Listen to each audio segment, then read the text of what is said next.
The terms you'll hear being used here, among other things, are Logos and Eros. So let me just say a word about those. Logos is a Greek word. Actually, originally it meant word itself. And it is a word to describe that clarifying, absolutely clear intelligence which has a male tone. It doesn't mean that it isn't in women. It means it has a male tone. And one of the implications of that is that there was originally a huge unifying worldview associated with the Great Mother, in which everything merged into everything else. Everything was one big blurb, one blob. And there was a joy in that. You really made no distinction between inner and outer. In a way, you couldn't tell if the drama that you were taking had been invented or given by God, and you didn't know. And when you did something in this world, a tree fell over, and then when a tree fell over, you felt it in your stomach, you were 200 miles away. Everything was a unit here. But then the story is that this male Logos appeared in the world. It appeared. Nobody knows how it came or what. It appeared. And what is that? And the Logos was hidden in the darkness, and the darkness did not see the Logos. Isn't that the beginning of John? Who knows the beginning of John? In the beginning was the Logos. And what? And the Logos came directly from the divine. And actually the Logos was God. Did you hear that? Ooh, what do you think the Great Mother felt about that? What's next? And yes, the Logos was with God, and the Logos was God, and then the third step is fantastic. No, and then became flesh and lived here. Now, of course, it's a lie to say that the Logos was first. The Great Mother was first. But nobody's perfect, you know? And as Etheridge says, I'm going to tell you some lies now. And it's charming of John to put it that way. For him, the beginning was when he got that male clarity and he could see separation between inner and outer and all of it. For him, that's the beginning. Before that, his life was okay. A little like a cow. It was okay. But he stopped being a cow when that happened. And people couldn't milk him anymore either. So therefore, that's a wonderful thing, that male Logos, clarity. And Michael was giving it yesterday. Did you hear that image of the eagle up there who sees every detail? That's wonderful. And science makes use of that. Einstein had that. Pablo Casals has it in music. Jung has it. Hillman has it. I don't know what it is. It's just something that sees. And where you don't see any distinction between authority and office, it goes right through. You could drive a truck through that distinction. And we never thought about it. Is that right? Between authority and power? All of these words have to be looked at with a Logos so you can see the distinctions between them. And at that point, you can begin to name them. And at that point, the world is no longer a big clump. Have I said that enough? The second, that's great energy. That's a great energy. And men have it sort of genetically in them. And some women learn it and some women don't.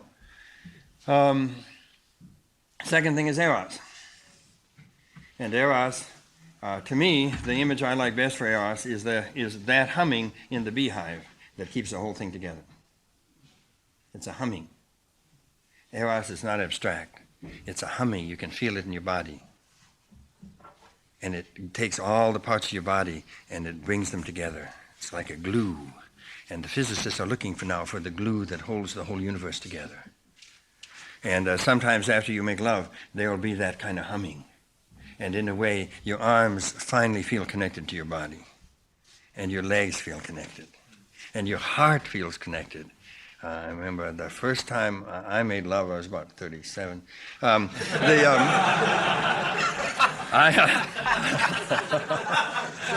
I'm Norwegian, you know. What? Trying to beat Yates. Trying to beat Yates, yes. The first time, I felt my soul come right down into my body afterwards. And that was a joining, wasn't it? Wasn't that a joining? That was a joining. Where had it been before that time? I don't know. But that was Eros that brought it down into the body, and I could then be with it.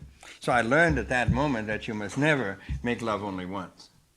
Because making love the first time is just to call your soul down and get rid of some sperm. We got too much anyway. And then be sure to wait. And the woman is important at this point. That she... What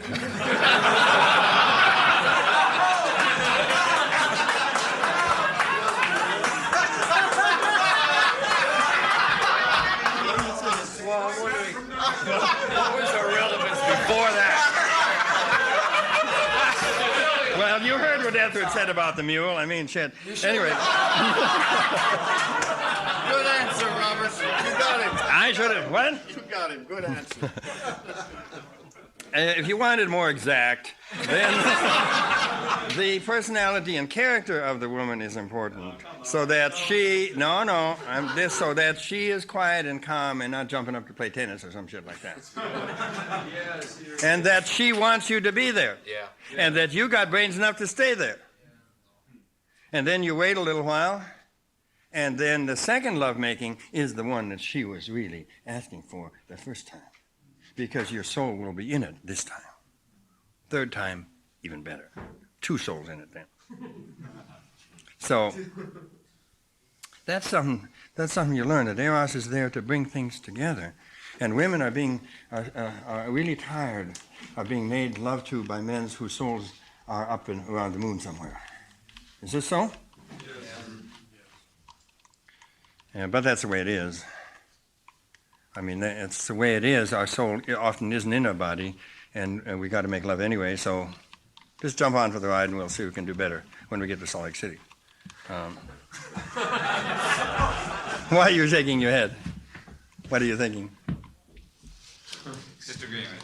No, I saw you just shake your head. Oh, I see. Were you thinking so? No. Okay. So, what are we doing? So therefore, this quality of Eros, centered around the queen bee in the hive, it's an actual humming thing that binds the whole hive together. And therefore, there's Eros in families, there's Eros in friends, there's Eros here. It'll increase now, I think. And there's Eros between man and woman. There's Eros between father and son, father and daughter, mother and daughter, mother and son. And there's Eros of a whole country. That's also Eros.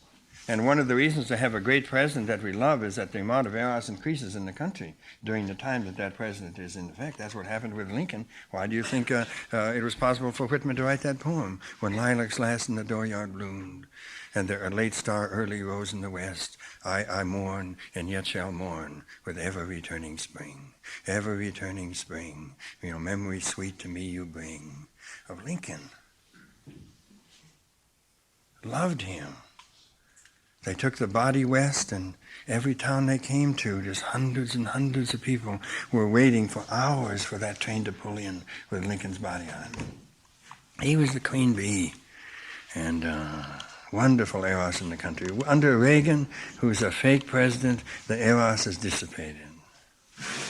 Okay, so the last thing I want to say here, I got negative 1 minute, is this. Both Eros and Logos are powerful things and wonderful things. Ask yourself how much you have developed of that Logos. How much do you respect clear thought? How much Eros do you have? When you're walking out towards a man, do you have a shell around you? Or are you ready to hug another person? What comes off your body? Is it Logos that comes off it? Or is it Eros? What comes off your body? And the third thing I would say is the power of passivity. Let's make that number 3 in this triangle. Now, passivity is the absence of either one. There's been a lot of passivity in some of the small groups. People refusing to come, coming late. That's not Logos. Are you kidding? Logos is when you come and fight. That's not Eros. Are you kidding? Every time you go to your group and you're not present, you withdraw Eros from the whole group. You're a black hole through which Eros escapes. That's what you've been doing your whole life. Don't do it here. People in those groups want to have the Eros that they have there. They don't want to have you as a black hole through whom it disappears.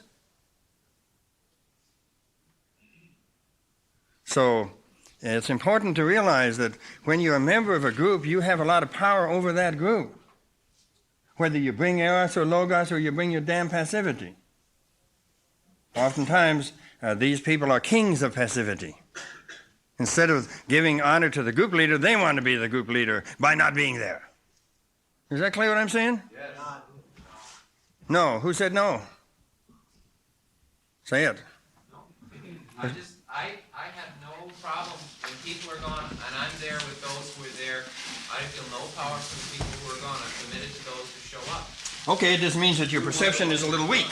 It means you're used to not being in a community. Yep. It means you've adapted to not being in a community. The perception on that side of your body is denied. You're denying that perception. It's like being in a family and your father goes, I didn't notice it. I was committed to whoever was left in the family. I didn't notice you. What are you? Crazy? This is real clarifying for me, and I feel badly that this wasn't presented earlier in our time together. We don't want to present it. We like to have you feel the passivity that's in the American male and live it. Not that we warn you against it. What happened was fine. What happened was fine. What happened was fine. The truth of the situation with the American male wasn't told by us. It was told by yourselves in the way you were yesterday. I want this from you. Give it to me. Please give me the gold. Shit like that. That's the truth. So nobody did anything wrong. We did all right. One of the meanings of the word passion is to suffer, to carry it, to bear it. It's not just the eruptive emotional side. And you know, we have to sit with these losses. And passion and passive are the same word. They're the same root. If we're going to get into passion, we have to get into passivity to some degree. To see what it's like to have no passion. Please, we got to stop right away. That's the case of the passionate or individual who won't be part of the group. That's a passion to be an Oro. It's not a passion. Individuality that is not connected to the group is not individuality. What are you individual from? That's a big fallacy. It's a little fallacy. It's a little fallacy. And it creates, that's right, it leads to a little fallacy. See, Whitaker, the therapist, the family therapist, there's no such thing as an individual. There are only fragments of a family. That really hit me. That really hit me. That means all the time that I am separate from groups and won't join, and I won't be in and look at my father, and I won't do that. I'm not an individual. Are you kidding? I'm a fragment of a family that's floating out in outer space somewhere, and hasn't even the guts to admit that I'm a fragment of the family. I thought I was created by a king and stuff like that, and I don't belong in this family. What? Is that a Protestant? I know Michael is Catholic, and I've heard Michael... I am a recovering Catholic. Yeah, I'd say that Protestantism is a part of the disease of this individualism in which you ignore your family. Anyway, are we ready to go? You want to do that dance? Or what's we can do? Time. It's Call and response. What is your call? We go outside. let's go. Go on. We really should. Yep, let's go. Outside on the meadow, please. What did he say? He wants to do a 10-minute.